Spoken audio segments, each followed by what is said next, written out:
It's a beautiful Friday morning on the homestead. I am the Frugal Gardener.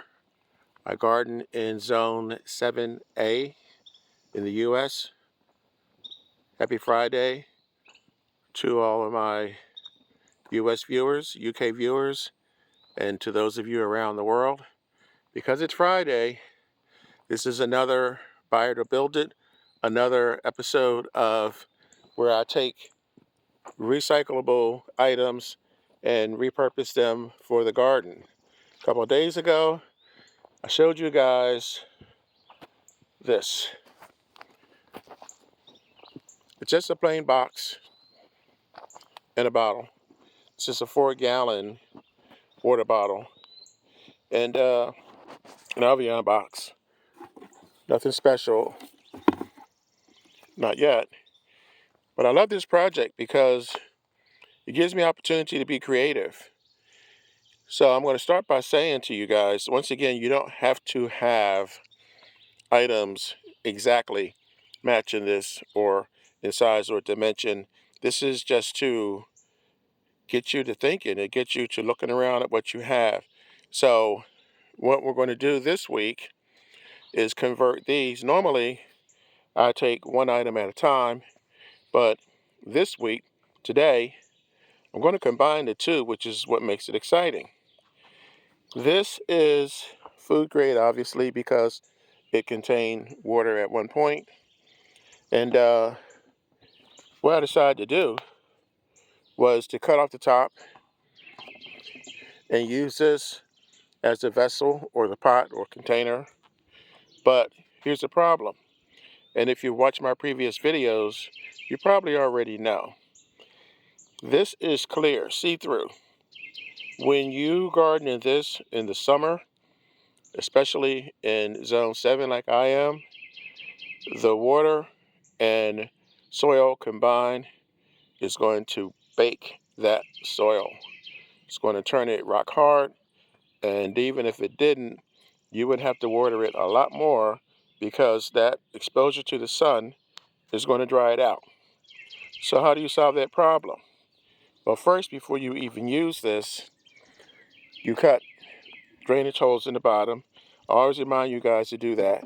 Don't forget, drainage holes are important.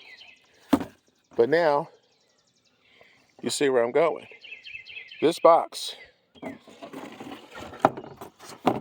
will protect this jar from the harsh rays of the sun.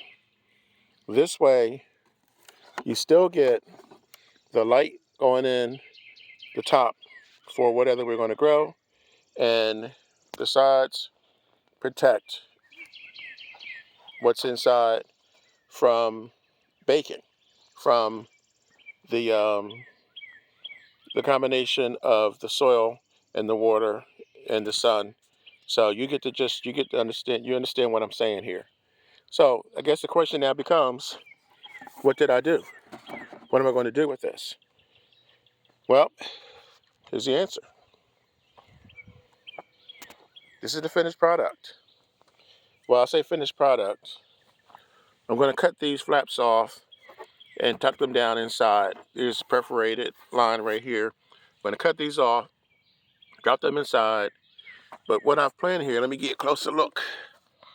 These are cherry tomatoes that I grew as starters. And here's where I cut off the top. You can see it now fits in quite neatly.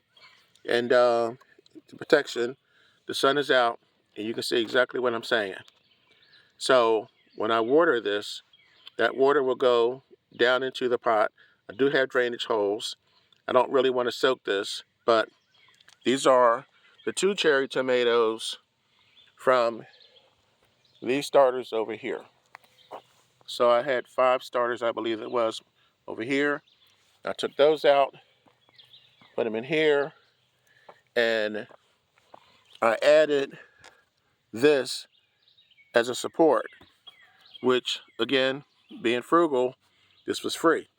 You can use bread ties, because as this grows up, or as these grow up, I will probably add a second one. And this is from a recent purchase I made. When I buy things from wherever. If they had these little ties on them, I save them. I never throw them out. This is from one tie. Just cut it into three pieces for demonstration purposes. I probably won't even need all three, but if I have to go higher, I can take this out and add a taller one. And because we're getting close to June, I decided to use these starters instead of growing from seed like I did in some of the other videos. So here we have it.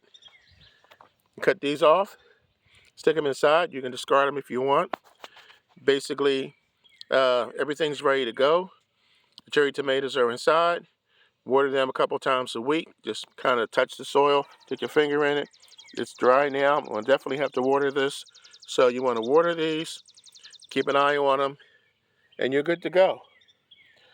Free box, free bottle, free pretty much everything except for the actual tomato seeds.